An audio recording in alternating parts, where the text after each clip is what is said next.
Welcome to big talk. నేను విజయ్. తెలంగాణ రాజకీయం ఒక్కసారిగా హీట్ ఎక్కింది. ముఖ్యంగా కాంగ్రెస్ పార్టీలో అలజడి స్టార్ట్ అయిందనే ప్రచారం జరుగుతుంది.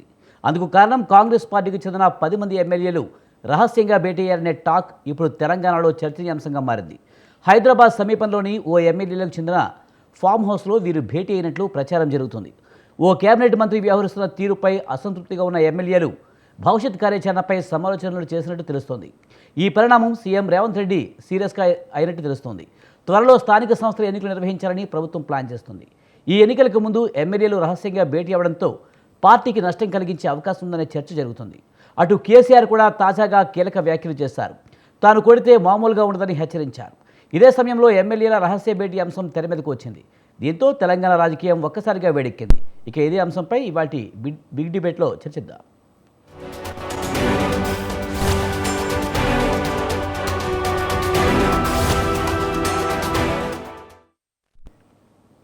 తెలంగాణ కాంగ్రెస్లో అసంతృప్తులు బయటపడుతున్నారా?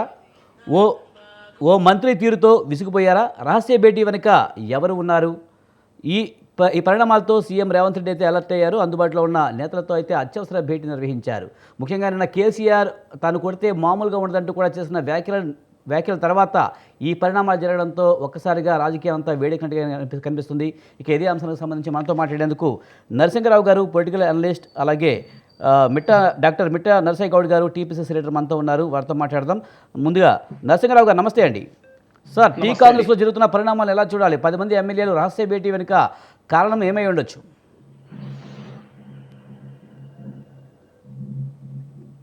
విజయ్ గారు, మీకు కాంగ్రెస్ పార్టీకి సంబంధించినటువంటి మిట్టా నరసింహగౌడ్ గారికి, తర్వాత మన స్వతంత్ర ఛానల్ చూస్తున్నటువంటి వీక్షకులందరికీ కూడా శుభ సాయంత్రం. సహజంగా మనం ఈరోజు కేంద్ర ప్రభుత్వం లోక్సభలో బడ్జెట్ ప్రవేశపెట్టింది. ఈ బడ్జెట్ ప్రవేశపెట్టిన సందర్భంగా దేశవ్యాప్తంగా చర్చ అంతా బడ్జెట్ మీద జరుగుతుంటే, ముఖ్యంగా మన తెలంగాణ రాష్ట్రంలో తెలంగాణకు సంబంధించినటువంటి కాంగ్రెస్ పార్టీలో ఒక 10 మంది ఎమ్మెల్యేలు రహస్యంగా ఒక చోట సమావేశం అయ్యారనేటువంటి దాని మీదకి మన యొక్క దృష్టి మరలింది. ఈ మరలినటువంటి సందర్భాన్ని పురస్కరించుకొని మనం ఈ విషయం మీద చర్చ చేస్తున్నాం. అసలు కేవలం మనం తెలంగాణలో ఎన్నికల ఫలితం వచ్చినటువంటిది ఒక సుమారుగా ఒక సంవత్సరం, అంటే 13 నెలలు 14 నెలలకు మనం ఎంటర్ అయ్యాం. రేపు 7వ తారీఖు నాడు వస్తే 14 నెలలు అయిపోతుంది. ఈ 14 నెలల్లో ఎమ్మెల్యేలు అసంతృప్తి ఉందా? అసలు నిజంగానే వాళ్ళు అసంతృప్తితో, ప్రభుత్వం మీద అసంతృప్తితో, లేకపోతే ఎవరన్నా ఒక మంత్రులకు సంబంధించినటువంటి వాళ్ళ మీద ఒక నిర్లిప్తతతో, లేకపోతే వాళ్ళకి ఇంకేదైనాతో సమావేశం అయ్యారా, లేకపోతే వాళ్ళ ఏదైనా పర్సనల్ విషయాలు మాట్లాడుకోవడానికి సమావేశం అయ్యారా అనేటువంటిది ఇంకా మనకు క్లారిటీ రాలేదు.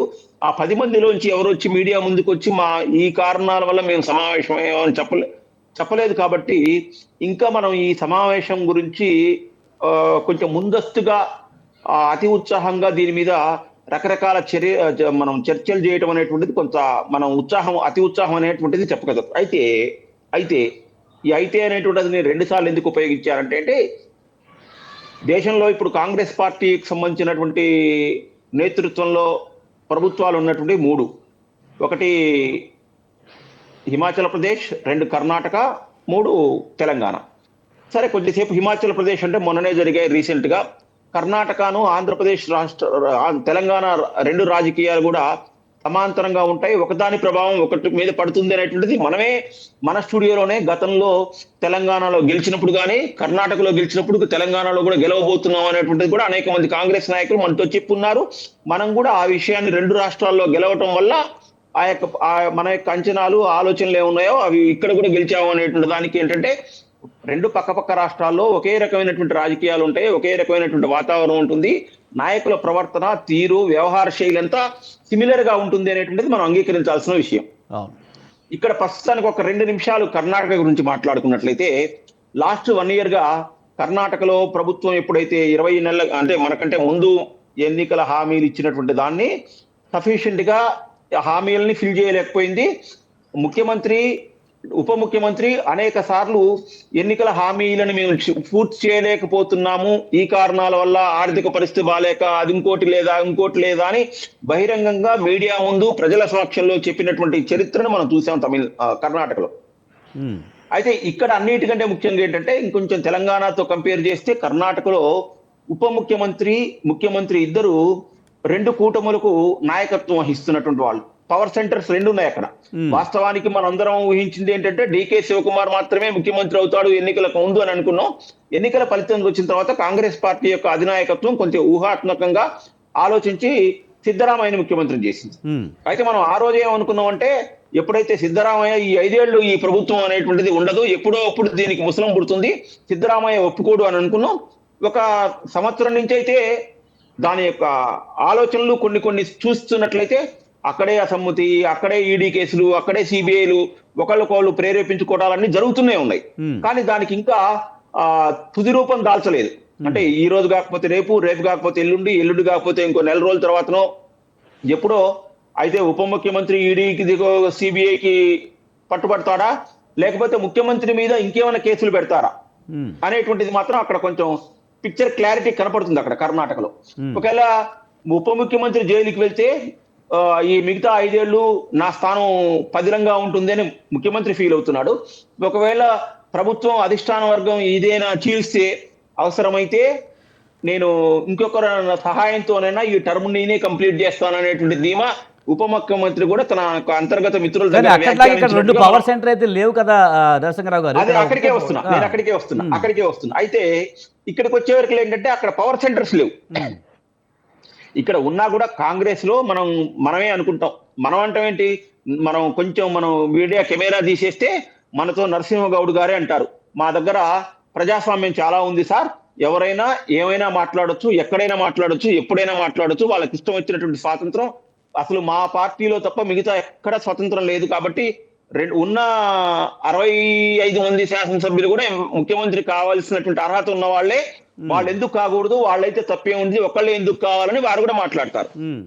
అంటే ఇది అందరూ మాట్లాడుతున్నటువంటిది. అయితే ఇక్కడ ఉండేటువంటి కొన్ని ప్రత్యేక పరిస్థితుల వల్ల బలమైనటువంటి కేసీఆర్ ని ఢీ కొట్టి కేసీఆర్ 10 సంవత్సరాల పాటు ఉండేటువంటి అధికారాన్ని పక్కకు తీసి దాన్ని లాగేసుకొని చేయించుకోవడంలో మిగిలినటువంటి అందరికంటే మనం కంపేర్ చేసినట్లయితే రేవంత్ రెడ్డి దీంట్లో అగ్రగణ్యుడు, ముందున్నాడు. మనం దాన్ని అంగీకరించాల్సిన విషయం. కాబట్టి కాంగ్రెస్ పార్టీ అధిష్టాన వర్గం కూడా ఆనాడు ఆ అత్యున్నతమైన పదవికి రేవంత్ రెడ్డికి ఇచ్చింది, కట్టబెట్టింది.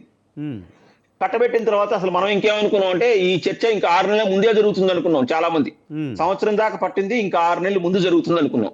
అంటే ఏంటి, ఏ కోమటిరెడ్డి వెంకటరెడ్డో, లేకపోతే ఉత్తమ్ కుమార్ రెడ్డో, లేకపోతే బట్టి విక్రమార్కో, లేకపోతే దుద్దిల శ్రీపాదరావు, ఇంకా వీళ్ళెవరో మనకు ఒక కూటమిగా ఏర్పడి ఒక నలుగురు కలిసి ముఖ్యమంత్రి రెగ్యులర్ గా ఢిల్లీ వెళ్ళి రేవంత్ రెడ్డి మీద కంప్లైంట్లు ఇస్తారు అనేటువంటి చికాకు చేస్తారు అనుకున్నాం.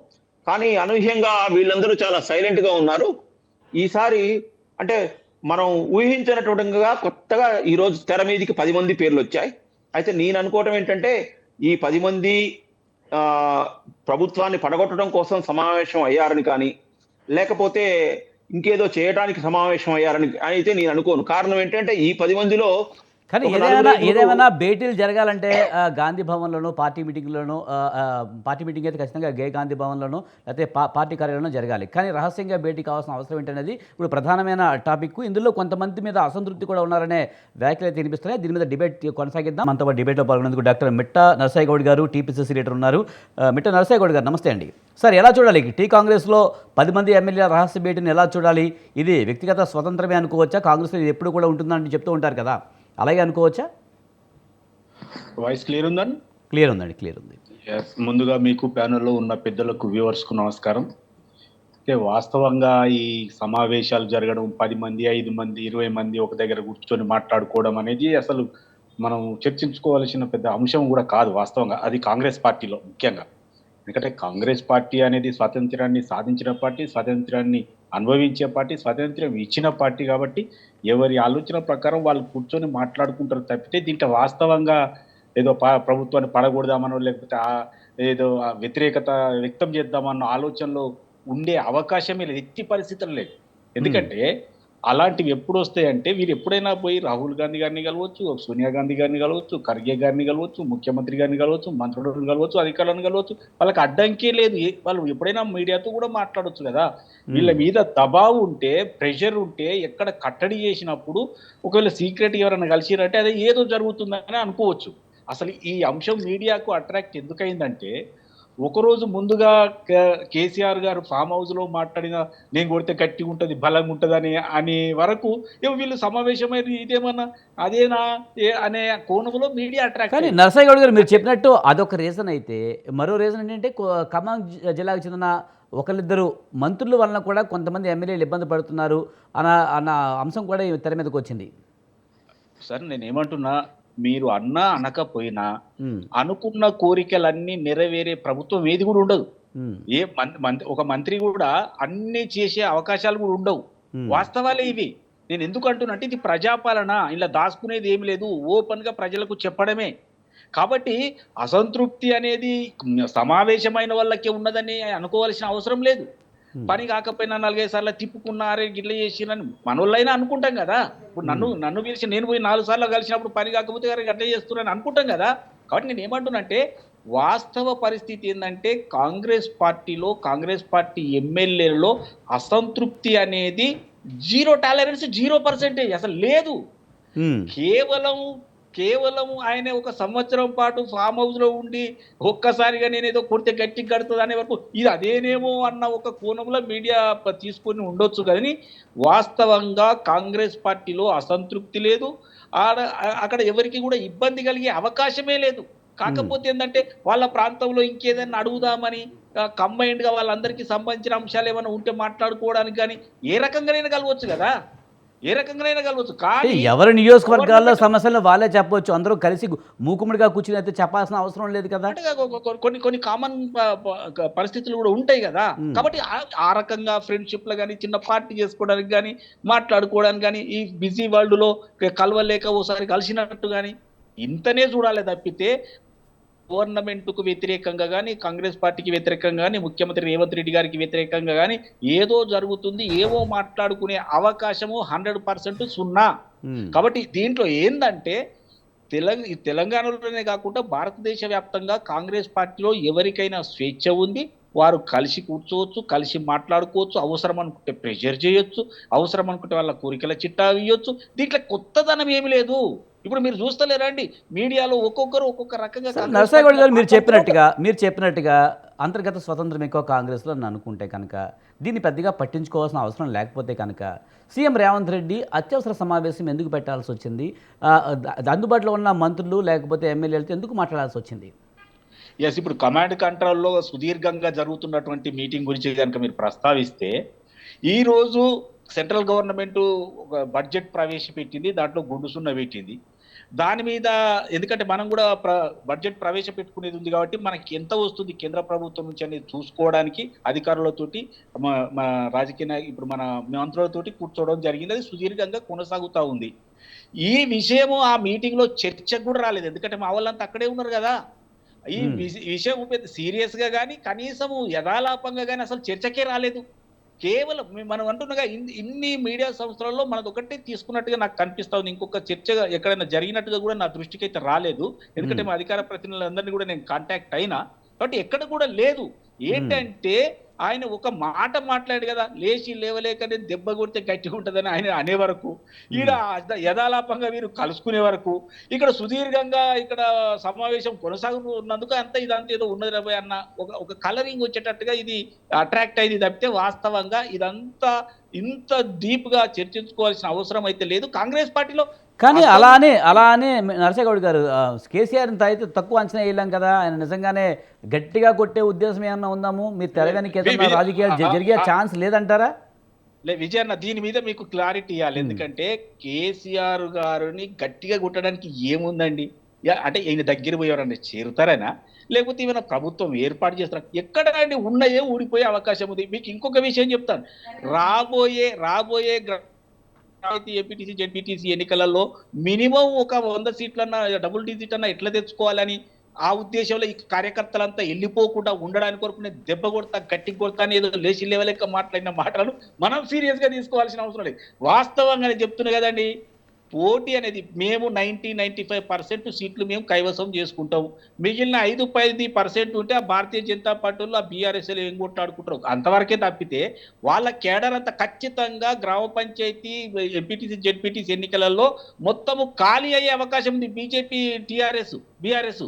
కాబట్టి వాళ్ళ సంఖ్యను వాళ్ళ లీడర్లను కాపాడుకోవడానికి కొరకు మా లీడర్ ఏదో చేస్తుండని కలరింగించుకోవడానికి కొరకు ఆయన ఫామ్ హౌస్ లో కొంతమందిని పిలుచుకొని నేను గట్టికి కొడతాను, ఆ దెబ్బ గట్టిగా తగులుతాడు. నువ్వు బయట ఉన్నప్పుడే కొట్టలేకపోయినావు. నీకు ఈ తెలంగాణ ప్రజలు ప్రతిపక్ష హోదా ఇస్తే దాన్ని త్యజించి మీరు లోపల పడుకున్నారు. వీళ్ళు వర్షాలలో కొట్టుకపోతే వాళ్ళ పంటలు మునిగితే కూడా మీరు బయటకు వచ్చి మాట్లాడనటువంటి వాళ్ళు, బడ్జెట్ మీద చర్చకు రానటువంటి వాళ్ళు, ప్రజల గురించి మాట్లాడలేనటువంటి వాళ్ళు, మిమ్మల్ని మర్చిపోయి సంవత్సర కాలం అయిపోయింది. మీరు ఏ రకంగా దెబ్బ కొడతారండి? సప్పుడేక మాట్లాడకుండా ఆరోగ్యం మంచిగా చూసుకొని రైట్. మీరు చెప్పినట్టు కేసీఆర్ బయట ఉన్నప్పుడు ఏం కొట్టలేకపోయాడు కనుక ఇప్పుడు ఏం కొడతారని చెప్పి అంటున్నారు. నిజమే. కానీ నిజానికి మనం చూసాం సోషల్ మీడియాలో ఒక సర్వేలో కూడా ఇప్పటికీ కూడా బీఆర్ఎస్ఏ కావాలి అనే ఒక ఒపీనియన్ పోల్ వచ్చింది. అది కూడా కాంగ్రెస్ నిర్వహించిన సర్వేలో. అయితే నేను అదే అంటున్నా, అది ఏంటంటే అది హైజాక్ చేసినటువంటి సర్వే. ఇంతకు ముందు కూడా మీరు తీన్మార్ మల్లన్న చాలా సార్లు సర్వేలు పెట్టినప్పుడల్లా కేటీఆర్ టీం మొత్తం దాన్ని హైజాక్ చేసి ఆయన 100,000 సార్లు ప్రకటించిండు. ఇదే జరిగింది. ఎందుకంటే వీళ్ళు ప్రజలలో లేరు. ప్రజలలో దగ్గరికి పోతే అరే నాయన లిక్కర్ స్కామ్ లో పైసలు ఎక్కడ పోయినాయి, లేకపోతే ఈ కాల రేసుల పైసలు ఎక్కడ పోయినాయి, కాళేశ్వరంలో పైసలు ఎన్ని తిన్నామని అడుగుతారన్న భయానికి బయటికి రాకుండా కేవలం సోషల్ మీడియాలో కూర్చొని ఆ ట్రిక్స్ ప్లే చేసి హైజాక్ చేసి 4 ఓట్లు ఎక్కువ వచ్చినట్టు చూపిస్తే ఏం మాట్లాడండి. నేను అంటున్నా, సవాల్ చేస్తున్నా బీఆర్ఎస్ నాయకులకు. నేను ఇప్పుడు ఫిబ్రవరి ఎండింగ్ లో కానీ మార్చిలో కానీ వచ్చే గ్రామ పంచాయతీ ఎంపీటీసీ జెడ్పీటీసీ ఎన్నికలలో డబుల్ డిజిట్ తెచ్చుకోమని చెప్పండి. అంతేందుకంటే ఇప్పుడు జరుగుతున్నటువంటి ఎమ్మెల్సీ ఎన్నికలలో వాళ్ళ క్యాండిడేట్ ఎవరో చెప్పండి. దిక్కు దేశలేని పరిస్థితిలో ఉన్న వీరు మమ్మల్ని దెబ్బ కొట్టేది ఎక్కడండి? దెబ్బ వాళ్ళు పడకుండా సంరక్షించుకోవడానికి, వాళ్ళ క్యాడర్ను కాపాడుకోవడానికి ఏదో ఒక పెద్ద మాట మాట్లాడాలి. కాబట్టి కేసీఆర్ తోటి మాట్లాడించినంత మాత్రాన అక్కడ జరిగేది ఏమి లేదు. కాంగ్రెస్ పార్టీ వచ్చే 25 సంవత్సరాలు వరుసగా 5 సార్లు వరుసగా అధికారంలో ఉండబోతున్నామని భారతీయ జనతా పార్టీ పెట్టిన బడ్జెటే చెప్తా ఉంది. కాబట్టి ఇటు భారతీయ జనతా పార్టీ గాని బీఆర్ఎస్ గాని కాంగ్రెస్ ను కదిలించే పరిస్థితులలో ఎవరు కూడా లేరు. ఇంకొక 25 ఏళ్ళకి మీరు రిజర్వ్ చేసేసుకున్నారంటారా కాంగ్రెస్ తెలంగాణకి అధికార పార్టీగా? సార్ నేనేమంటే కాంగ్రెస్ పార్టీ అప్రతిహతంగా కంటిన్యూస్ గా మినిమం 5 టర్ములు ఉంటదనేది ఇవాళ అందరూ కూడా ఒప్పుకుంటున్నటువంటి విషయము. అందుకనే కాంగ్రెస్ పార్టీ బలపడకుండా వాళ్లకు మంచి పేరు రాకుండా ఉండాలని కేంద్రం గవ్వ కూడా చెల్లించకుండా ఏం చెప్పినంత బీహార్ ఢిల్లీ ఆ ఎన్నికల రాష్ట్రాలకు తరలించిన వాస్తవం. ప్రధానంగా నరసాయిగౌడ్ గారు పథకాల అమలులో అయితే వైఫల్యం చెందింది అని పదే ప్రతిపక్షాలు విమర్శిస్తున్నాయి. మొన్న గ్రామ సభల్లో కూడా ప్రజలైతే తిరగబడ్డ పరిస్థితి అయితే మనం చూసాము, మీడియాలో చూసాము, పత్రికల్లో చూసాము. మరి ఇవన్నీ వాస్తవాలు కాదంటారా? సార్ నేనేమంటా, ప్రజలు ఎక్కడ కూడా తిరగబడలేదు. కనీసం వీళ్ళు రెచ్చగొడితే కూడా రెచ్చిపోలేదు. ఎందుకంటే ఇప్పుడు 10 సంవత్సరాల కాలంలో ఒక్క రేషన్ కార్డు అన్నటువంటి బీఆర్ఎస్ చెప్తే తిరగబడతారా అండి? ఈ రోజు ఇంతమందికి రేషన్ కార్డులు ఇవ్వడానికి మేము ముందటికి వచ్చినాం. అది కూడా ఓపెన్ గా జనంలోకి వచ్చి నానా మీరు పెట్టుకొని మీరు అది అప్లికేషన్ పెట్టుకోండి ఇస్తామని చెప్పినాం. తర్వాత ఇందిరమ్మ ఇండ్లకు కూడా మేము లిస్టు కూడా చదవడం జరిగింది గ్రామ సభలలో. ఇంత స్పష్టతతోటి మేము ముందడికి పోతా ఉన్నాం. వీళ్ళు ఏదో విమర్శలు చేయాలి కాబట్టి విమర్శలు చేస్తున్నారు తప్పితే వాస్తవంగా విమర్శలు చేసే స్థాయి వాళ్ళకు లేదు. ప్రజలు కూడా వాళ్ళు ఎంబటి లేరు కదా. ఈ రోజు నేను ఇంకొక మాట చెప్పాలండి. మన పక్క రాష్ట్రంలో ఏపీ ఉంది, ఆయన సూపర్ 6 అన్నాడు. సూపర్ 6 ను సూపర్ ఎత్తేసిండు ఆయన మొత్తమే. తర్వాత మోడీ గారు అన్నాడు, ఏం చెప్పిండు మొన్న, మేము 3.0 గవర్నమెంట్ వస్తే మేము ఇది పూర్తిగా వైద్యం ఫ్రీ అని చెప్పిండు. ఎక్కడ చేసిండు? ఒకటి కూడా చేయలే. 60 సంవత్సరాలు కంప్లీట్ అయిన అన్నదాతలకు మేము ఇదేంటి పెన్షన్ ఇస్తామని చెప్పిండు. ఒకటి కూడా చేయలేదు. 2022 కంప్లీట్ వరకు మేము ఈ రైతులకు వాళ్ళ ఇన్కమ్ డబుల్ చేస్తామని చెప్పారు. ఎక్కడ చేసిరండి? ఒక్కటి కూడా ఏ ప్రభుత్వం చేయలేదు. నేను ఇంకొక మాట మీ దృష్టికి తీసుకొస్తా. 10 సంవత్సరాలలో బీఆర్ఎస్ గవర్నమెంట్ చేసినటువంటి రుణమాఫీ కంటే మేము 3-4 నెలల్లో చేసినటువంటి రుణమాఫీ అధికం. మేము మిత్తితో సహా మిత్తి వాళ్ళ మీద పడకుండా మేము చేసినాం. ఏ గవర్నమెంట్ చేయలేదు. 21,000 కోట్ల చిల్లర with in short time first year లోనే చేసినటువంటి గవర్నమెంట్ ఎవరు లేరు. Right sir, right. కాబట్టి Right. మమ్మల్ని విమర్శించి మా దగ్గర నుండి ఎమ్మెల్యేలు గుంజుకొని మమ్మలను దెబ్బ కొట్టే స్థాయి బీఆర్ఎస్ కు అసలుకే లేదు, బీజేపీకి అసలుకే లేదు. Right. ఎందుకంటే ఈ రెండు కూడా తుడిచిపెట్టకపోతున్నటువంటి రైట్ నరసాగౌడ్ తెలంగాణలో. గారు మాట్లాడదామండి, ఇంకా మాట్లాడదాం. మనతో పాటు గౌతమ్ ప్రసాద్ గారు బీఆర్ఎస్ లీడర్ మనతో జాయిన్ అయ్యారు, ఆయనతో కూడా మాట్లాడదాం. గౌతమ్ ప్రసాద్ గారు నమస్తే అండి. సరే, ఎలా చూడాలి టీ కాంగ్రెస్లో 10 మంది ఎమ్మెల్యేలు రహస్య భేటీ జరిగారని చెప్తున్నారు. అది అంతా ఉత్తితే, ఏదో ఒకవేళ నిజంగానే భేటీ అయినా సరే అది క్యాజువల్గా భేటీ అయి ఉండొచ్చే తప్పించి ఏదో కాంగ్రెస్లో ఏదో జరిగిపోతుంది అనుకుండా అమాయకత్వం అని చెప్పేసి అంటున్నారు. సార్, అందరికీ నమస్కారం అండి. అంటే కాంగ్రెస్ పార్టీ ఎప్పుడు కూడా అంటే ఈ మధ్యకాలంలో వాళ్ళు అనుసరిస్తున్న విధానం అంతా కూడా వాళ్ళ దాంట్లో ఏదైనా ఒక లుకలుకలు జరిగినా లేకపోతే ఏదైనా ఇబ్బందులు జరిగినా వేరే వాళ్ళ మీద నెపమేయడానికి చాలా తీవ్రంగా ప్రయత్నం చేస్తారు. లేదా మా దాంట్లో ప్రజాస్వామ్యం ఎక్కువ, ఆ ప్రజాస్వామ్యం ఎక్కువ కాబట్టి అందరు కలుసుకోవడానికి అవకాశాలు ఉంటాయని చెప్పేసి వాళ్ళు మాట్లాడుతున్న పరిస్థితి మనం పదే పదే చూస్తున్నాం. అంటే వాస్తవంగా ఏంటంటే ఈరోజు గవర్నమెంటు అమలు చేసే పథకాలలో పూర్తిగా వైఫల్యం చెందింది. ఆ వైఫల్యం చెందిన తర్వాత ప్రజల దగ్గర నుంచి ఎక్కడికక్కడ నిరసనలు వ్యక్తమవుతున్నాయి. నిన్నగాక మొన్న జరిగిన గ్రామ సభల్లో మనం చూసాము, అదేవిధంగా హైడ్రాలో చూసాము, మూసీ సమస్య చూసాము, అదేవిధంగా లగచర్ల చూసాము, అన్ని చోట్ల నిర్మల్లో చూసాము. అన్ని చోట్ల మనం చూసుకుంటూ వస్తున్న సందర్భంలో కాంగ్రెస్ పార్టీకి ప్రజలు వ్యతిరేకంగా ఉన్నారు, ప్రభుత్వానికి వ్యతిరేకంగా ఉన్నారు. ఈ ప్రభుత్వానికి వ్యతిరేకంగా ఉన్న సందర్భంలో మన ఆటలు కొనసాగవని చెప్పేసి కొంతమంది ఎమ్మెల్యేలు భావించిండొచ్చు. అట్లా అదేవిధంగా పని జరుగుతున్న కాలంలో కూడా వాళ్ళ పనులు అంటే పేపర్లు రాసిన దాని ప్రకారమే వాళ్ళ పనులు జరగట్లేదు, లేదా వాళ్ళ కమిషన్ రావట్లేదు, లేదా కాంట్రాక్టర్ రావట్లేదు అని చెప్పేసి కూడా ఒక మంత్రి మీద కూడా ఒక సీరియస్గా ఉన్న పరిస్థితి ఉంది అని చెప్పేసి కూడా మాట్లాడుతున్నారు. కాబట్టి ఆ ఇంటర్నల్గా జరుగుతున్న వ్యవహారం అంతా కూడా వాళ్ళ దాంట్లో ఎవరి మీద ఎప్పుడైనా తిరుగుబాటు చేసే స్వభావం ఆ కాంగ్రెస్ పార్టీలో ఉంది. ఐకమత్యం అనేది ఉండదు. సమైక్యంగా కేసీఆర్ మాట్లాడుతూ కూడా నేను కొడితే మామూలుగా ఉండదు, చాలా బలంగా కొడతానంటూ కూడా కొన్ని కామెంట్లు చేశారు. అంటే ఈ నేపథ్యంలో ఇలాంటి భేటీ జరగడం, దీనికి ఆపాదించడం కూడా కొంత జరుగుతూ ఉంది. నిజంగా దీని వెనక బీఆర్ఎస్ ఉండే అవకాశం ఉంటుందంటారా? సార్, అసలు కాంగ్రెస్ పార్టీకి వాళ్ళని వాళ్ళు సెల్ఫ్ గోల్ చేసుకోవడానికి వాళ్ళు సదా సిద్ధంగా ఉంటారు సార్. ఎవరు గోల్ చేయడానికి ఉండరు. కానీ వాళ్లకు వాళ్ళే పాదులు తీసుకునేది లేకపోతే గొంతులు తవ్వుకునేది ఉండే పరిస్థితి ఉంటుంది. వాళ్ళ మధ్యలోకి ఎవరికి పోవడానికి అవకాశం లేదు, పోవాల్సిన అవసరం అసలే లేదు. ఎందుకంటే వాళ్ళు కొట్టుకోవడము, వాళ్ళు తిట్టుకోవడము, సమైక్యంగా లేకపోవడము, సమైక్యంగా ప్రభుత్వాన్ని నడపలేకపోవడము అదంతా ఎప్పుడూ జరిగేదే. ఇప్పుడు కూడా 10-11 మంది వాళ్ళు ఎవరైతే సమావేశమైనారో వాళ్ళ ఉద్దేశాలు కూడా ఇప్పుడు మన పరిస్థితి బాగాలేదనే దాంట్లో నుంచి, లేదా వాళ్ళ కాంట్రాక్టర్ రాలేదనే ఉద్దేశంలోంచి వాళ్ళు కూర్చున్నారు, మాట్లాడుకున్నారు. లేకపోతే ఎటువంటి అలజడి లేకపోతే, ఎటువంటి సమస్య లేకపోతే ఈరోజు హుటాహుటిన ముఖ్యమంత్రి గారు సమావేశం ఎందుకు పెట్టాల్సి వచ్చింది? పిసిసి ప్రెసిడెంట్ గారు మనం సామరస్యంగా చర్చించుకుందాం, మీరు అట్లా చేయకండి అని చెప్పేసి మాట్లాడాల్సిన పరిస్థితి ఎందుకు వచ్చింది? ఇది వాస్తవం. మాట్లాడారు. అదేవిధంగా సీఎం గారు పిలిచి మాట్లాడుతున్న పరిస్థితి ఉంది. అంటే ఖచ్చితమైన ఒక సమస్య తలెత్తితే మాత్రమే ఇట్లా జరగడానికి అవకాశం ఉంది. లేకపోతే ఎవరు దాన్ని అంటే ఇది పొగలేందే ఏదో అంటారు కదా, నిప్పులేందే పొగరాదని చెప్పేసి ఆ దాంట్లో భాగంగానే ఇదంతా జరుగుతుంది. అక్కడ ఖచ్చితమైన సమస్యలు ఉన్నాయి. ఒకళ్ళకొకళ్ళు బీఆర్ఎస్ గ్లోబల్ ప్రచారం కావాలని తన మీడియా ద్వారా ఇలాంటి ప్రచారం చేస్తుంది. నిజానికి తామంతా కూడా ఎవరు కూడా భేటీ కాలేదు అని చెప్తున్నారు. సార్, మా వాళ్ళు కాదు కదా పెట్టింది, కాంగ్రెస్ పార్టీ నుంచే వచ్చింది అది, ఆ సమస్య బయటకు వచ్చింది. అదేవిధంగా నిన్న ఆ ట్వీట్ చేసింది కూడా వాళ్ళ పార్టీ వాళ్ళే. ఆ ట్వీట్లో పోల్ తీసుకున్నది కూడా వాళ్ళే. ఇప్పుడు ఏమంటున్నారు? ఆ ట్వీట్లో పోల్ తీసుకున్న వాళ్ళు కూడా మా వాళ్ళు హైజాక్ చేశారని చెప్పేసి మాట్లాడుతున్నారు. ఎవరైనా ఏ అకౌంట్ అయినా హైజాక్ అయితే ఇమ్మీడియట్గా ఏం చేస్తారు? మా అకౌంట్ హైజాక్ అని చెప్పేసి చెప్తారు. కానీ వీళ్ళు ఎక్కడైనా ప్రకటించారా?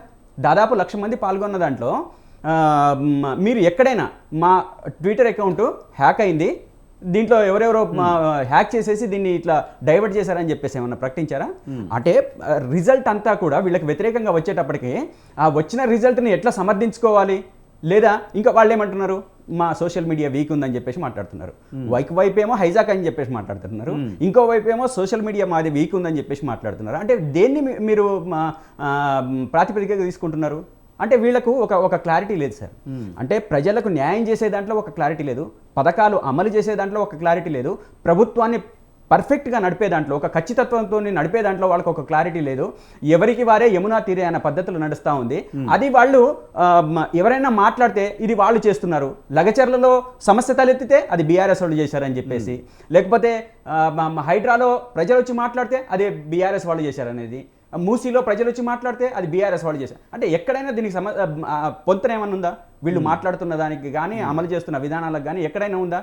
వీళ్ళు ఇచ్చిన హామీలు ఏంటి, వీళ్ళు చేస్తున్న పనులేంటి సార్? అంటే ఏదేమైనా కాంగ్రెస్లో చిన్న చిన్న అంతర్గత సమస్యలు ఉన్నాయి, మేము పరిష్కరించుకోగలుగుతామని చెప్తే వాళ్ళు అంటున్నారు. పాలన అంతా చాలా బాగుంది, ప్రధానంగా పథకాల తీరు విషయంలో కానీ అంతా బాగుంది, ప్రజలందరూ మమ్మల్ని కోరుకుంటున్నారు, స్థానిక సంస్థల్లో బీఆర్ఎస్కి కనీసం 1-2 సీట్లు కూడా రావని చెప్పి అంటున్నారు. దీన్ని ఎలా చూడాలి? సరే, 1-2 సీట్లు వస్తాయా రావా? నేను గతంలో కూడా మన ఛానల్లోనే డిస్కస్ జరిగినప్పుడు నేను చూశాను, చెప్పాను, మాట్లాడాను. మేమేమంటున్నామంటే నిజంగా కూడా అంటే స్థానిక సంస్థల ఎన్నికలు ఎప్పుడు కూడా అధికార పక్షానికి ఫేవర్గా ఉండడానికి అవకాశం ఉంది సార్. అయితే మేమేమంటున్నామనంటే అది ఎప్పుడు ఎలక్షన్స్ జరిగిన ఒక 5 నెలలకో 4 నెలలకో 3 నెలలకో ఒకవేళ స్థానిక సంస్థల ఎన్నికలు జరిగి ఉంటే ఖచ్చితంగా ప్రభుత్వానికి అనుకూలంగా ఉంటుంది. ఎందుకంటే ప్రభుత్వం యొక్క పల్స్ ప్రజలకు తెలియదు. మనం అధికార పక్షం వైపు ఉండాలి, మనం ఇంకా ఎక్కువ నిధులు రాబట్టుకోవాలి లేదా పనులు జరగాలి అని చెప్పేసి అంటే మనం అధికార పక్షం ఉండాలి అని చెప్పేసి అనుకోవడానికి ఛాన్స్ ఉంది. ఇప్పుడు కూడా 4 సంవత్సరాలు ఇప్పుడు సంవత్సరం కాంగ్రెస్ పాలన ఉంటుంది కనుక ఇప్పుడు నిజంగా స్థానిక సంస్థల ఎన్నికలు ఇప్పుడే జరిగితే కనుక ఖచ్చితంగా మళ్ళీ కాంగ్రెస్ పార్టీ వచ్చే అవకాశం ఉండదంటారా? అదే నేను చెప్తున్నది. మేము అనుకుంటున్న దాని ప్రకారం అయితే రేపు రాబోయే స్థానిక సంస్థల ఎన్నికలలో ఈ 14 నెలలు ప్రజలు ఈ కాంగ్రెస్ పరిపాలన చూశారు. ఏం జరుగుతుంది, ఎట్లా జరుగుతుంది, ప్రజలకు అందుతున్న ప్రయోజనాలు ఏంటి, అదేవిధంగా హామీలు ఏంటి, అమలవుతున్న తీరేంటి అని చెప్పేసి ప్రతిదీ వాళ్ళు అబ్జర్వ్ చేశారు. కాబట్టి రేపు రాబోయే రోజులలో ఖచ్చితంగా ప్రజలు మా వెంట ఉంటారని చెప్పేసి మేము చెప్పదలుచుకున్నాం. వాస్తవంగా రేపు జరిగేది అదే అని చెప్పేసి కూడా మేము ఘంటాపదంగా మాట్లాడదలుచుకున్నాం. ఇవి ప్రాక్టీస్లో సమస్యలు రాకపోతే వీళ్ళ 14 నెలల పాలనలో ఖచ్చితమైన పరిపాలన జరిగి ఉంటే మేము కూడా ఆ హోప్ పెట్టుకునే వాళ్ళం కాదు. కానీ దానికి తగ్గట్టుగా వాళ్ళ పరిపాలన లేదు, ప్రజలు ఆశించినట్లుగా వాళ్ళ పరిపాలన లేదు. ఈరోజు ఇస్తానన్న రైతు భరోసా కావచ్చు, రుణమాఫీ కావచ్చు, లేకపోతే ఇతరత్ర పథకాలు కావచ్చు, షాదీ ముబారక్ కావచ్చు, కళ్యాణ లక్ష్మి కావచ్చు, వాళ్ళు 6 గ్యారెంటీల అమలు కావచ్చు, ఎక్కడా కూడా వాళ్ళకి పొంతన లేని పరిస్థితి ఉంది. ఈరోజు గొప్ప గొప్ప మాటలు చెప్పుకుంటున్నారు కాంగ్రెస్ వాళ్ళు ఇస్తే రైతు రుణమాఫీకి వాళ్ళే చెప్పింది ఎంత? 49,000 కోట్ల రూపాయలు చెప్పారు. 49,000 కోట్లలో వాళ్ళు ఇచ్చింది ఎంత? 18,000 కోట్ల రూపాయలు ఇచ్చారు. 18,000 కోట్ల రూపాయలలో మొన్న సంక్రాంతికి ముందు ఏం చెప్పారు? సంక్రాంతికి మేము మిగతా 2,000 కోట్ల రూపాయలు ఇస్తామని చెప్పేసి అంతకుముందు జరిగిన ఒక మీటింగ్లో చెప్పారు. సంక్రాంతి అయిపోయింది, నెల గడిచిపోయింది, ఇప్పటికే ఆ 2,000 కోట్ల రూపాయల పరిస్థితి ఎవరికి చెప్పే పరిస్థితి లేదు, ఇస్తున్నారా లేదా తెలియదు. అంటే వీళ్ళు మొత్తంగా ఇచ్చిందంత రైతులకి దాదాపు 18,000 కోట్ల రూపాయలు. 18,000 కోట్ల రూపాయలతోని మీరు చెప్తున్న 68 లక్షలు 69 లక్షల రైతులకు అది సరిపోతాయా? మీరు చెప్పిన బడ్జెట్ ప్రకారమే సరిపోతుందా? సరిపోయే అవకాశం లేదు. ఏదేమైనా రైతు రుణమాఫీ విషయంలో గత బీఆర్ఎస్ కంటే కూడా మేము చాలా ఎక్కువే చేశాము అని చెప్తున్నారు సార్. వాళ్ళు చెప్పుకుంటున్నారు, కానీ వాళ్ళు ప్రకటించిన దాని ప్రకారమే రైతులు రోడ్ల మీదకి వచ్చారు. కానీ మా హయాంలో రైతులు రుణమాఫీ కాలేదని చెప్పేసి ఎవరు ఎక్కడ గొడవ చేసిన పరిస్థితి ఉందా? రైతు బంధు ద్వారా, రైతు రుణమాఫీ ద్వారా కొంచెం అంటే ఓవరాల్గా చూసుకుంటే కొంచెం మేము 35,000 కోట్ల రూపాయలు 30,000 కోట్ల రూపాయలు రుణమాఫీకి మేము కేటాయించాం. అంటే మా హయాంలో తక్కువ జరిగిందా? 35,000 కోట్ల రూపాయలు జరిగింది, అంతకు మించి జరగలేదు.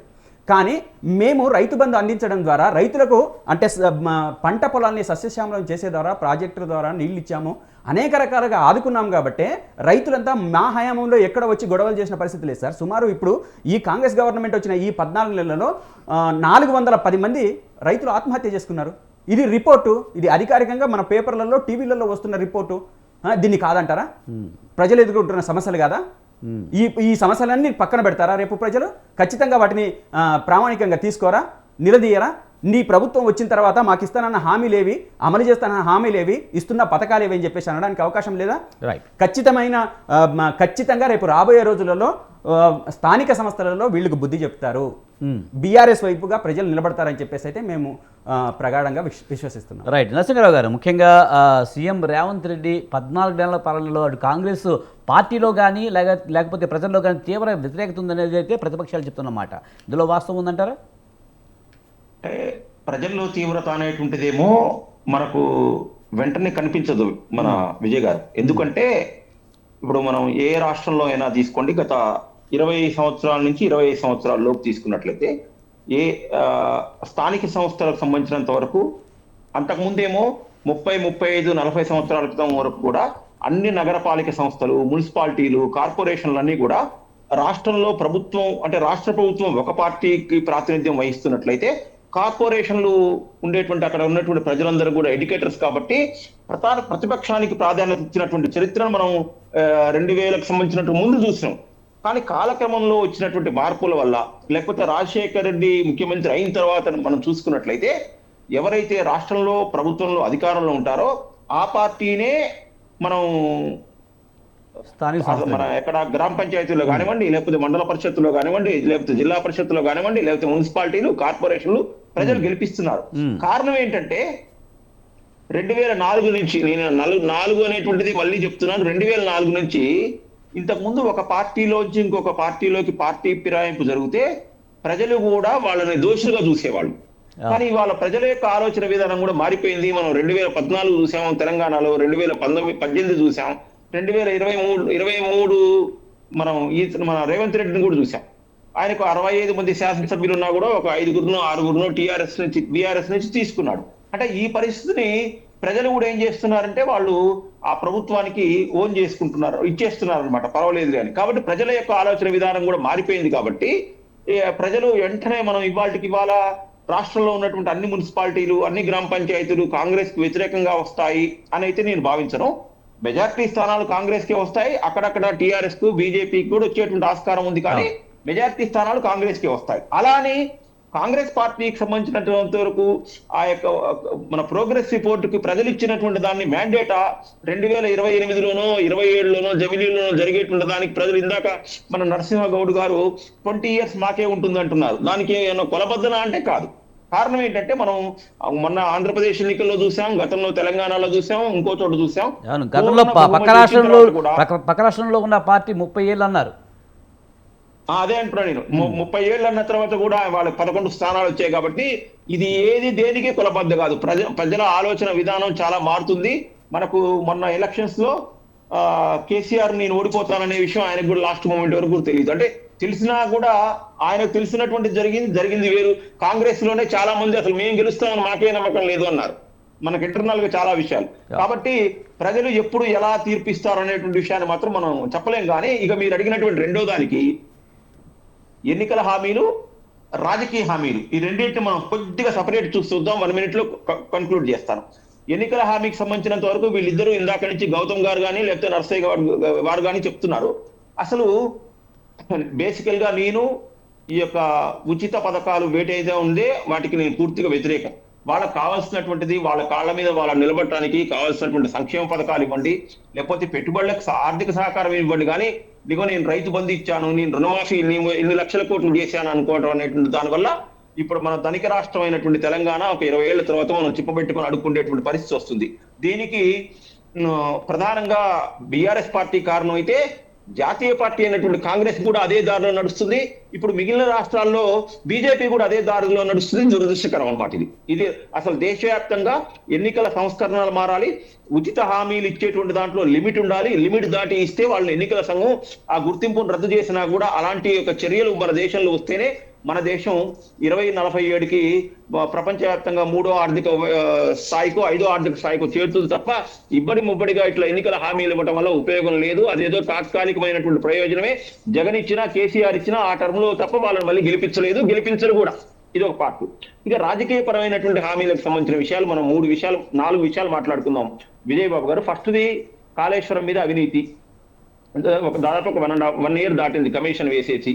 పీసీ ఘోష్ కమిషన్ అనుకుంటా 3 నెలలు ఇప్పటికి 3 సార్లు అయింది పదవీ కాలం మనం మార్చారు. ఇంతవరకు ఏ రకమైనటువంటి చర్య తీసుకోలేదు. తర్వాత నెక్స్ట్ టెలిఫోన్ ట్యాపింగ్ అన్నారు. ఇంతవరకు అమెరికాలో ఉన్న వాళ్ళని తీసుకురాలేదు. రోజుకొక అప్పీల మనం మీడియాలో వస్తుంది. ఒకరోజు పలానా మంత్రులు అంటున్నారు, ఎమ్మెల్యేలు అంటున్నారు, బీజేపీ నాయకులు అంటున్నారు, త్రిపుర గవర్నర్ అంటున్నారు, ఇంకోరు అంటున్నారు.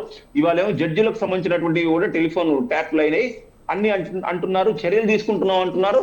ఆ ఫైల్ ఎక్కడుందో అక్కడే ఉంది. తర్వాత ఫార్ములా కేసు సంబంధించిన మొన్నటిదాకా ఏం చేశారు కాంగ్రెస్ నాయకులు, బీజేపీ వాళ్ళు కేటీఆర్ ఢిల్లీ వెళ్లి బీజేపీ నాయకులను చెప్పాడు కాబట్టి గవర్నర్ అనుమతి ఇవ్వలేదు అని చెప్పేసి ఒక 4 రోజులు గవర్నర్ మీద ఆరోపణలు చేశారు. గవర్నర్ ఇచ్చిన తర్వాత ఏమైంది? గవర్నర్ ఇచ్చి 4 రోజులు అయింది. ఒకసారి విచారణకు పంపించారు, వదిలేశారు. దాన్ని ఎవరు ఏం మాట్లాడట్లేదు, ఎక్కడ వార్త రావట్లేదు.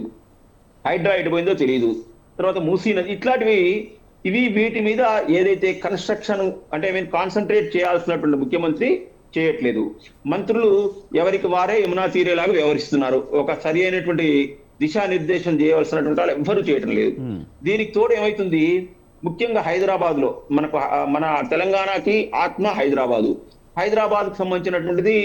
దానికి revenue income sources real estate. ప్రస్తుతం అదైతే ఎవరిని కదిలిచ్చినా కూడా రియల్ ఎస్టేట్ రంగం చాలా పడుతుందండి. గవర్నమెంట్ పాలసీస్, ఇన్ఫ్రాస్ట్రక్చర్ డెవలప్మెంట్ లేవు. ఇది ఇట్లా ఉంటే ప్రమాదము అనేటువంటిది చెప్తున్నారు. వీటి మీదనైనా కనీసం కాంగ్రెస్ నాయకులు రాబోయే మూడు సంవత్సరాల 8 నెలలు ప్రయత్నం చేసి ముందుకు తీసుకెళ్తే తప్ప వాళ్ళేమి ఎవరికి రాసి పెట్టరు. నరసింహరావు గారు, ఏదేమైనా కాంగ్రెస్ ఏడాది పాలన చూశాక ఇప్పుడు మళ్ళీ బీఆర్ఎస్నే కావాలనుకుంటున్నారని బీఆర్ఎస్ అంటుంది. ముఖ్యంగా సోషల్ మీడియాలో జరిగిన ఈ సర్వేనే ఆధారం, అది కూడా కాంగ్రెస్ వాళ్ళు నిర్వహించారు కనుక ప్రభుత్వం మీద ఉన్న వ్యతిరేకత ఎంత ఉందో అర్థమవుతుందంటే కూడా వాళ్ళు చెప్తున్నారు. వాళ్ళు సంతోషంగా ఉన్నారు, రాబోయేది మా ప్రభుత్వమే అంటూ కూడా వాళ్ళు చెప్తూ ఉన్నారు. అయితే ఇక్కడ మనం 2 విషయాలు చెప్పాలండి. ఇవాళ 10 మంది ఎమ్మెల్యేల సమావేశం.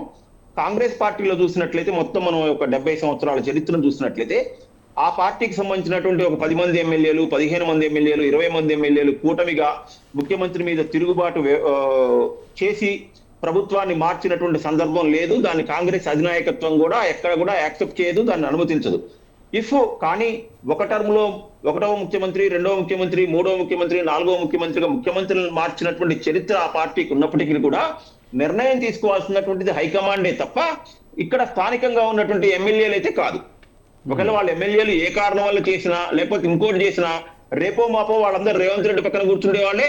ఇవాళ కూర్చున్నటువంటి వాళ్ళు కూడా వాళ్ళలో 3 4 రేవంత్ రెడ్డి ద్వారా కాంగ్రెస్ లోకి వచ్చి ఆయన సీట్లు ఇచ్చిన వాళ్ళే కాబట్టి వాళ్ళు ప్రభుత్వం కూల్చడానికి కాదు అనేటువంటిది నా యొక్క అభిప్రాయం.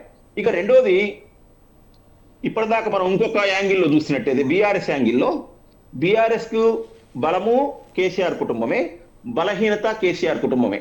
ఇప్పటికీ కూడా కేసీఆర్ మీద కామన్ తెలంగాణ వాడికి, గ్రామీణ తెలంగాణ వారికి అభిమానం ఉంది. కానీ ఆయన కుటుంబం మీద ఇంకా ఒక సింపతి రాలే. మనం కేసీఆర్, కవిత అంతకాలం జైల్లోంచి వచ్చినా కూడా మనం బయట కనిపించేటువంటి దాని తర్వాత జరిగినటువంటి లోక్సభ ఎన్నికల్లో ఆ పార్టీకి ఒక సీట్ రాలేదు. నిజంగా అంత అభిమానం ఆ కుటుంబం మీద ఉంటే 16 స్థానాలు వాళ్ళ ఒక హైదరాబాద్ తప్ప మిగిలిన 16 వాళ్ళే గెలవాలి. వాళ్ళకంత పటిష్టమైనటువంటి పార్టీ నిర్మాణం ఉంది. గ్రౌండ్ లెవెల్లో కాంగ్రెస్కి లేదు, బీజేపీకి లేదు. బీజేపీ నరేంద్ర మోడీ వల్ల గెలిచింది, కాంగ్రెస్ వాళ్ళ యొక్క ప్రభుత్వంలో ఉంది కానీ గెలిచింది. కానీ వీళ్ళిద్దరిని కొట్టగలిగేటువంటి శక్తి బీఆర్ఎస్ ఉంది. కానీ బీఆర్ఎస్ ఆ పని ప్రజలు ఇంకా పూర్తి స్థాయిలో కేసీఆర్ కుటుంబాన్ని విశ్వసించట్లేదు. కేసీఆర్ మీద అభిమానం ఉంది కానీ కుటుంబం మీద లేదు. కానీ కేసీఆర్ కుటుంబాన్ని వదిలి బయటికి రావాలి. ఆయన ఇప్పుడు దాదాపు ఒక 1 ఇయర్ దాటిందండి. ఆయన ఏంటంటే నేను లేస్తే పులిని కాదంటున్నాడు కానీ లేవలేడు. రేవంత్ రెడ్డి అన్నటువంటి మాటనే నేను ఇక్కడ ఉటంకిస్తున్నా. ఆయన లేచే స్థితిలో ఆయన లేడు. కారణం ఏంటంటే ఆయనకు ఉండేటువంటి ఇబ్బందులు ఆయనకున్నాయి, ఆయనకున్నటువంటి కష్టాలు ఆయనకున్నాయి, రకరకాల సమస్యలు. కొడుకు ఈడీ కేసు ఉంది, ఏసీబీ కేసు ఉంది, కూతురు మీద నివాళ కేరళలో ఇంకో కేసు వచ్చింది, అది ఎడిపోతుందో తెలియదు. కాబట్టి ఇప్పుడున్న పరిస్థితుల్లో కేసీఆర్ మళ్ళీ పాత కేసీఆర్ అవుతాడా లేదా అనేటువంటిది మన ముందున్నటువంటి ప్రశ్న. ఒకవేళ అవుతే నిజంగానే ప్రజలు హర్షిస్తే ఒకవేళ ఆయనకి ఏమైనా అవకాశం ఉంటుంది. కానీ ఇంకొక 3 సంవత్సరాలు జరిగేటువంటిది ఈ రోజే మనం భవిష్యత్తు చెప్పాలంటే కొంచెం క్లిష్టతరమైనటువంటి విషయం. రైట్. నరసయ్య గౌడ్ గారు, ముఖ్యంగా 10 మంది ఎమ్మెల్యేల భేటీ, రహస్య భేటీ ఏదైతే ఉందో అది ప్రభుత్వాన్ని కోల్చడానికి కాకపోవచ్చు, కానీ రహస్య భేటీకి ముందే సీఎంని కలిశారు వీళ్ళు. అయితే వాళ్ళు అనుకున్నది ఏదో జరగలేదు కనుకనే వాళ్ళు రహస్యంగా భేటీ అయ్యారనే ఒక వాదన వినిపిస్తుంది. ఇంతకుముందు బీఆర్ఎస్ నాయకులతో కూడా మాట్లాడినప్పుడు కాంట్రాక్టుల కోసమో లేకపోతే పదవుల కోసమో వాళ్ళ మధ్య ఐక్యత కుదరకపోవడం వల్లనే వాళ్ళు కలిసి ఉండొచ్చు అనే ఒక అభిప్రాయం ఏర్పడింది. అందులో వాస్తవం ఉందా?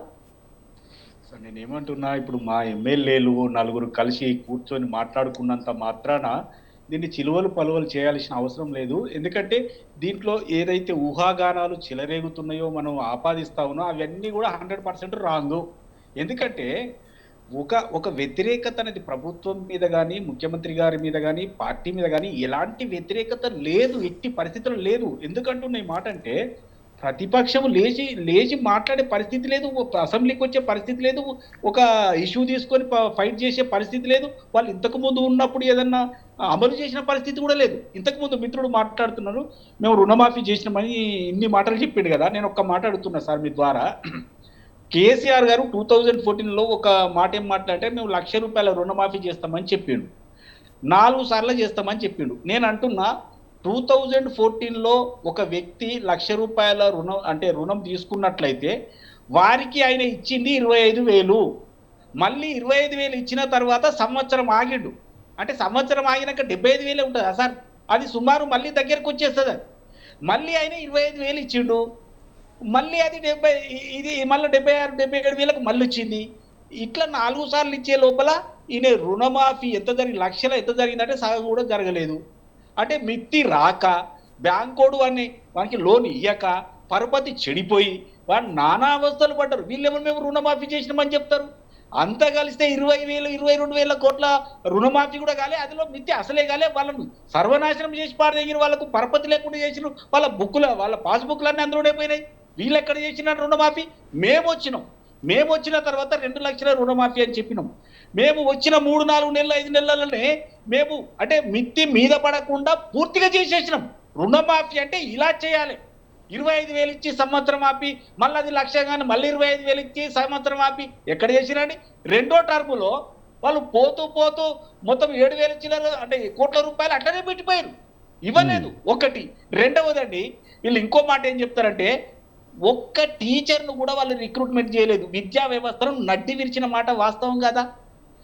90,000 కోట్ల రూపాయలు ఖర్చు పెడితే 90,000 ఎకరాలకు నీళ్ళు ఇవ్వలేదు. వీళ్ళు చెప్పిన అబద్ధం నేను ఇప్పుడే నిరూపిస్తా. మేము కాళేశ్వరం కట్టి మొత్తం 1,50,00,000 మెట్రిక్ టన్నుల ధాన్యాన్ని పండించినామని అబద్ధం చెప్పిర్రు. మరి కాళేశ్వరం కూలిపోయిన తర్వాత కాంగ్రెస్ గవర్నమెంట్ వచ్చిన తర్వాత కాళేశ్వరం తోటి సంబంధం లేకుండా 1,53,00,000 మెట్రిక్ టన్నుల ధాన్యం ఎట్లొచ్చిందండి? అంటే వారు చెప్పింది అబద్ధమే కదా. కేవలం కమిషన్లకు కక్కుర్తి పడి ఈ డిజైన్లు మార్చి మొత్తం దోచుకొని తిన్నారు. తెలంగాణ అంటే కాళేశ్వరం నీళ్లు లేకుండానే పంటలు పండినాయా సార్? కాళేశ్వరం నీళ్లు లేకుండానే పంటలు పండినాయా? అంటే మీకు వినిపిస్తలేదా? కనిపిస్తలేదా? మీకు కనిపించట్లేదు సార్, మీకు కనిపించట్లేదు, మీకు కనిపించట్లేదు సార్, కనిపించట్లేదు.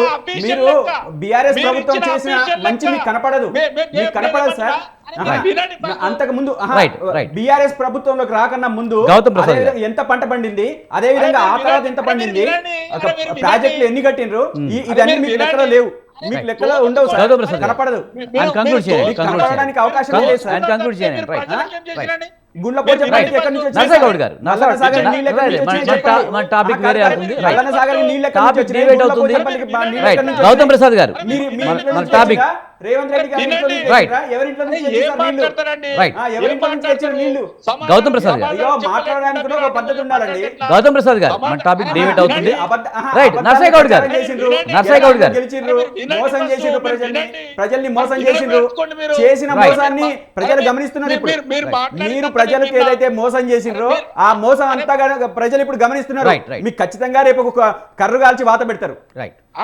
నర్సయ్య గౌడ్ గారు ప్రధానంగా చెప్తా, ఇంకా విషయాలు చెప్తా అన్న విజయన. ఇంకొక విషయం నేను రైతుల గురించే చెప్తా. కేసీఆర్ గారు ఒకసారి వాళ్ళ దాంట్లో మీటింగ్ పెట్టి ఈ కేసీఆర్ ఇందుకే పుట్టిండొచ్చు, నేను ఇందుకే పుట్టిన కారణ జన్ముని, ఇప్పుడు 2017 నుండి మొత్తం 26,000 మెట్రిక్ టన్నుల యూరియా పొటాషియం మొత్తం రద్దు, అంటే నేను ఫ్రీగా ఇస్తా అని చెప్పినటువంటి కేసీఆర్ గారు నిండా ముంచిండు. ఎవరికి గుడియలేదు, ఎవరికి ఒక్క బస్తా ఇచ్చిండే అడగండి. దళితుని ముఖ్యమంత్రి చేస్తాను, దళిత జాతిని ముంచిండు. తర్వాత 3 ఎకరాలు ఇస్తారని 3 ఎకరాలు కూడా ఇవ్వకుండా వాళ్ళని ముంచిండు. తర్వాత బీసీ బంధాన్ని బీసీలను మీరు ఇస్తానన్న 49 కోట్ల రూపాయలు ఏమైంది సార్? అది చెప్పండి. మీరు ఇస్తానన్న 49,000 కోట్ల రూపాయలు ఏమైంది? వీళ్ళకి ఎవరు వేయాలి ఓటు? నర్సయ్య గౌడ్ గారు టాపిక్ మనకి వేరే వెళ్ళిపోతుంది. నర్సయ్య గౌడ్ గారు ప్రధానంగా చూసుకుంటే కనుక ఏదేమైనా రహస్యంగా అయితే ఎమ్మెల్యేలు బయట అవడం అయితే వాస్తవం. వాళ్ళు వ్యక్తిగతంగా అయ్యారా లేకపోతే వేరే కారణాలు అయ్యారా అని తెలియదు. ఇది మొత్తానికి అయితే ఈ అంశం అధిష్టానం దృష్టికి వెళ్ళింది. ఇదంతా రేవంత్ ఫెయిల్యూర్గా చూసే అవకాశం లేదంటారా? అధిష్టానం సీరియస్గా తీసుకునే అవకాశం లేదంటారా? విజయ్ గారు మీరు అట్లా ఇప్పుడు నేనేమంటున్నంటే 4 కలిసి కూర్చొని కొత్త ఆలోచన చేసి ఇంకో కొత్త పథకం పెడదాం, ముఖ్యమంత్రి దృష్టికి తీసుకుపోదామని అంటున్నారని ఎందుకు అనుకోకూడదు? మీరు కేవలం ప్రభుత్వ వ్యతిరేకతను ఎట్లా చేయాలన్న ప్రతిపక్షాల కుట్రలో భాగమైతుంది మీడియా తప్పితే వాస్తవాలు లేవంటున్నా. నేను అంటున్నా కాంగ్రెస్ పార్టీ ఒక 13-14 నెలలు అయింది. ఇవాళ మేము ఇచ్చినటువంటి 6 గ్యారెంటీలలో మహిళలకు బస్సు సౌకర్యం నడుస్తుంది. ఎవరు కూడా వ్యతిరేకత తెలియలేరు కదండి. తర్వాత గ్యాస్ బండ 500కే దొరుకుతుంది. 200 యూనిట్లు ఇస్తా ఉన్నాం. 10 లక్షల రూపాయలు ఇది రైతు ఇది మన ఆరోగ్యశ్రీ చేస్తా ఉన్నాం. తర్వాత రుణమాఫీ చేసినాం. ఇప్పుడున్న పరిస్థితులలో కేసీఆర్ పెట్టిపోయిన పెంట ఉన్నప్పటికీ కూడా, అప్పుల పెంట ఉన్నప్పటికీ కూడా మేము కొద్దిగా లేట్ అయినప్పటికీ కూడా ప్రజలకు చెప్తూ అన్ని వివరాలు చెప్తూ మేము అన్ని అమలు చేసే ప్రతిదీ కూడా అమలు చేసే ప్రయత్నం మేము చేస్తా ఉన్నాం. వ్యతిరేకతే లేదు. ఇంకా వ్యతిరేకత నేను ఒకటే సవాల్ చేస్తున్నా బీఆర్ఎస్ కు, వచ్చే ఎన్నికలలో మీరు పోటాపోటీ దేవుడెరుగు కానీ 2 అంకెల సీటు తెచ్చుకోండి, తెలుస్తుంది మీకు. రైట్. ప్రభుత్వం వ్యతిరేకత ఉంటే మీరు నిరూపించుకోండి. అక్కడ ఎక్కడ వస్తుందండి మీకు? రైట్. గౌతమ్ ప్రసాద్ గారు, ముఖ్యంగా అసలు వ్యతిరేకతే లేదు ప్రభుత్వం మీద అని చెప్తున్నారు. ఇదంతా కూడా పాలన చూసి ఓరవలేకపోతున్నారు, ఇదంతా కూడా గాసిప్స్ అని చెప్తున్నారు. అలాగే కొంతమంది ఎమ్మెల్యేలు కూడా బయటకు వచ్చి ఖండించారు. మేము వేరే పనుల మీద బయటకు వెళ్ళాము, మా పేర్లు వచ్చాయి ఇందులోనూ, మేము లేము అనే విషయం వాళ్ళు చెప్పడం జరిగింది. ఎలా చూడాలి సార్? వాళ్ళు డిఫెన్స్ చేసుకోవడానికి ఏమైనా మాట్లాడుతారు సార్. ఇప్పుడు ఓపెన్గానే దానం నాగేందర్ గారు ఓపెన్గానే ఎంత తీవ్రమైన నిరసనతో ఉన్నారో తెలిసిందే. వాళ్ళు చేర్పించుకున్న పార్టీ నాయకుడే కదా, బీఆర్ఎస్ నుంచి చేర్పించుకున్నవాడే కదా. ఈరోజు ఎక్కడ చూస్తే అంటే వాళ్ళకి జరిగే లబ్ధి కావచ్చు, లేదా వాళ్ళకు రావాల్సిన కమిషన్లే కావచ్చు, లేదా కాంట్రాక్టులే కావచ్చు, ఏదైనా కారణాలు కావచ్చు, వాళ్ళు చాలా సీరియస్గా ఒక మంత్రి మీద వ్యతిరేకతతో ఉన్నారు.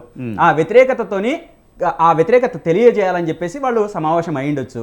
దాన్ని వీళ్ళు కాదని చెప్పేసి మాట్లాడుతున్న పరిస్థితి కనబడతా ఉంది. ప్రభుత్వం మీద వ్యతిరేకత లేదని చెప్పేసి వీళ్ళు మాట్లాడుతుంటే మరి నిన్న జరిగిన గ్రామ సభలలో ప్రజలు ఎందుకు తిరగబడ్డారు? ఏ రకంగా తిరగబడ్డారు? అంటే ఎవరు ప్రోత్సహించారు? వేరే చెప్తున్నారు వాళ్ళు, మాకు పథకాలు కావాలని వాళ్ళు ఎగబడుతున్నారు తప్పించి వేరే ఏం కాదు. కాంగ్రెస్ పాలన మీద ఉన్న నమ్మకంతోనే పథకాల కోసం వాళ్ళు ఇది అవుతున్నారని చెప్తున్నారు. పథకాల కోసం కాదు సార్, ఆ పథకాలు అమలు చెయ్యట్లేదని చెప్పేసి వాళ్ళు గొడవ చేశారు. అది వాళ్ళకి కనపడట్లేదు, వినపడట్లేదు, వాస్తవ పరిస్థితుల్ని గమనించట్లేదు వాళ్ళు. ఇప్పుడు మీ ముందే కనపడుతుంది కదా, వాళ్ళు చెప్పిన దాని లెక్క ప్రకారమే కదా 49,000 కోట్ల రూపాయలు కావాలని చెప్పేసి అన్నది. రైతు రుణమాఫీకి ఇచ్చింది ఎంత? 18,000 కోట్ల రూపాయలు కదా సార్.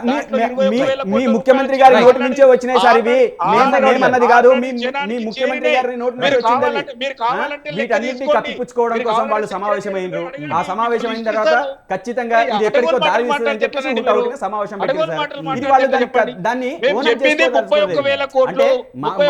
సఖ్యతగానే ఉన్నారు, అంత బానే ఉందని చెప్పేసి మాట్లాడదలుచుకున్నారు కాబట్టి చెప్పదలుచుకున్నారు. లేకపోతే ఎందుకు ఇప్పుడు ఒక ముఖ్యమంత్రి స్థాయిలో ఇప్పటిదాకా అంటే ముఖ్యమైన సమావేశాలు కాకుండా, అధికారికమైన సమావేశాలు కాకుండా పార్టీ పరంగా ఎమ్మెల్యేలని లేదా మంత్రుల్ని ఎందుకు కూర్చోబెట్టారు? ఏ కారణం చేత కూర్చోబెట్టారు? ఏ లుకలుకలు లేకుంటే, ఏ సమస్య లేకపోతే ఎందుకు కూర్చోబెట్టారు? మీరు దానికి సమాధానం చెప్పండి. అంటే సడన్ గా పెట్టారు సరే, ముందు సమాచారం కాదు, సడన్ గా పెట్టారు. అదేవిధంగా పిసిసి ప్రెసిడెంట్ మహేష్ గౌడ్ గారు కూడా ఓపెన్ గానే మాట్లాడారు. ఇది అందరికీ తెలిసిందే. మీరు దాన్ని కప్పిపుచ్చుకోవడానికి ఏం మాట్లాడినా మాట్లాడుకోండి. మీ దాంట్లో సమస్యలున్న మాత్రం వాస్తవము, ప్రభుత్వాన్ని సరిగ్గా నడపట్లేదు అనేది వాస్తవము, ప్రజలకు పథకాలు ఇవ్వట్లేదు అనేది వాస్తవము, మీరిచ్చిన 420 హామీలు 420 హామీలు ఏవైతే ఉన్నాయో అవి అమలు కావట్లేదు అనేది వాస్తవము, మీరిచ్చిన 6 గ్యారెంటీలు ఎటుపోయినాయో అర్థం కాని పరిస్థితిలో ఉన్నాము. మీరు బస్సు నడుపుతున్నామని చెప్పేసి అన్నారు. బస్సులు నడుపుతున్న మాట వాస్తవమే కానీ ఎన్ని బస్సులు తగ్గించారనేది మీ దగ్గర వాస్తవం లేదు, మీ దగ్గర సమాచారం లేదు. తగ్గిన బస్సుల విషయం ఏంటి? అదేవిధంగా ఈ రోజు ప్రజలు దాంట్లో కూర్చొని కొట్టుకుంటున్న పరిస్థితి ఏంది? మహిళలు, ఆ లెక్కలు మీకు అవసరం లేదు. అంటే మీకు మొత్తంగా ఏం కావాలంటే మీకు కుర్చీ కావాలి, ఆ కుర్చీ అందింది, దాన్ని ఏ విధంగా ముందుకు తీసుకెళ్లాలని అనుకుంటున్నారు తప్పితే ప్రజారంజకమైన పరిపాలన కోసం మీరు ప్రయత్నం చేయట్లేదని చెప్పేసి మేము చాలా సీరియస్గా చెప్పదలుచుకున్నాం. ఒకవేళ నిజంగా అటువంటి పరిపాలన కొనసాగి ఉంటే వీళ్ళు ప్రజల మధ్య ఉండేవాళ్ళు, అదేవిధంగా ప్రజాప్రభుత్వం అని చెప్పేసి ప్రజల సమస్యలు మేము తీర్చుకుంటామని చెప్పేసి మనందరి ముందు పెద్ద ఎత్తున ప్రచారం చేసింది. ప్రజాభవన్ దగ్గర ప్రజలు రావచ్చు, సమస్యలు వివరించవచ్చు, ఆ వివరించిన సమస్యల్ని మేము పరిష్కరిస్తామని చెప్పేసి మాట్లాడిన వీళ్ళే 4 రోజులకే ఏ అధికారం లేదు, ఏ మంత్రి లేరు సార్. ప్రజాపాలన ఎక్కడ జరిగింది? ఏ సమస్యలు పరిష్కరించారు? వీళ్ళకి మేము అడుగుతున్నాము, ఎన్ని సమస్యలు పరిష్కరించారు మీరు చెప్పండి. ప్రజాప్రభుత్వం అని చెప్పేసి అన్నారు కదా, ప్రజాపాలన అన్నారు కదా, ఎన్ని సమస్యలు పరిష్కరించారు? మేము స్వయంగా చూసిపోయాం సార్. మేము స్వయంగా జనగామలో ఒక ఎస్సీ హాస్టల్లో ఇద్దరు ఆడపిల్లల్ని చంపితే మానభంగం చేసి చంపితే ఈ సమస్యను తీసుకొని మేము వెళ్తే అక్కడ ఎవరు పట్టించుకునే నాదులు లేరు. ఇది వాస్తవం. రీసెంట్ గా వాళ్ళు ఒక ఇంటర్వ్యూ కూడా ఇచ్చారు ఒక ఛానల్కి, యూట్యూబ్ ఛానల్కి. దాన్ని మేము స్వయంగా వెళ్ళాం, ఎవరు పట్టించుకోలేదు, ఎవరు మాట్లాడలేదు. ఇంత దారుణమైన పరిస్థితి. ఎన్ని సమస్యలు పరిష్కరించారు మీరు ప్రభుత్వం అని? వీళ్ళ దగ్గర ఇప్పటికీ కూడా ఎన్ని సమస్యలు వచ్చినాయనే డాటా లేదు, ఎన్ని సమస్యలు పరిష్కరించామనే డాటా లేదు. అసలు సమస్యలు ప్రధానంగా ప్రజలు ఏం ఎదుర్కొంటున్నారో అనేది కూడా ఒక డాటా లేని పరిస్థితి ఉంది. మీరు వెళ్ళి తీసుకోండి అక్కడ. మేము వెళ్ళాం సార్. నరసయ్య గారు మేము వెళ్ళాం కాబట్టి మనం మాట్లాడదాం ఫైనల్ గా మేము వెళ్ళాం సార్. నరసింహరావు గారు నేను థర్డ్ పర్సన్ గా మాట్లాడాను. ప్రత్యక్షంగా నేనే వెళ్ళాను వాళ్ళని తీసుకొని. అరే మీరు వెళ్తే మాత్రమే ఏమన్నా దిగొస్తాను. రైట్ మీరు అక్కడ తీసుకోండి అంటున్నాను. నరసింహరావు గారు ఇప్పుడు జరుగుతున్న పరిణామాలు, కాంగ్రెస్ లో జరుగుతున్న పరిణామాలు ప్రతిపక్షాలకు ఒక అస్త్రంగా మారే అవకాశం ఉందా? ఇదొక టీ కప్పులో తుఫాన్ లాంటిదే. ఇదేదో మనం చర్చ చేసుకోవడానికి ఉపయోగపడుతుంది, కానీ దాని యొక్క ఇంపాక్ట్ అనేటువంటిది ఇమీడియట్లీగా ప్రభుత్వం మీద ఉండదు. ఒకవేళ ముఖ్యమంత్రిని మార్చాలి అనుకున్నట్లయితే కాంగ్రెస్ పార్టీ అధిష్టాన నిర్ణయం తీసుకుంటుంది. ముఖ్యమంత్రి మార్పు అనేటువంటి చాలా సహజంగా జరుగుతుంది కాంగ్రెస్ లో. ఈ నిరసనలు, లేకపోతే అలకలు, కూర్చోటాలు, అసమ్మతి ఇవేం ఉండవు. ఇవి ఉండకుండానే జరిగినటువంటి చరిత్ర ఉంది. కాబట్టి ఈ రోజు సమావేశానికి ముఖ్యమంత్రి మార్పుకు ఏమేమి సంబంధం లేదు. ఒకవేళ ముఖ్యమంత్రిని మార్చుకోవాలి అనేటువంటిది అయితే ఆల్రెడీ కాంగ్రెస్ పార్టీ అధిష్టానం దృష్టిలో ఉంది అనేటువంటిది మనం చాలా రకాలుగా చర్చ చేసుకుంటున్నాం.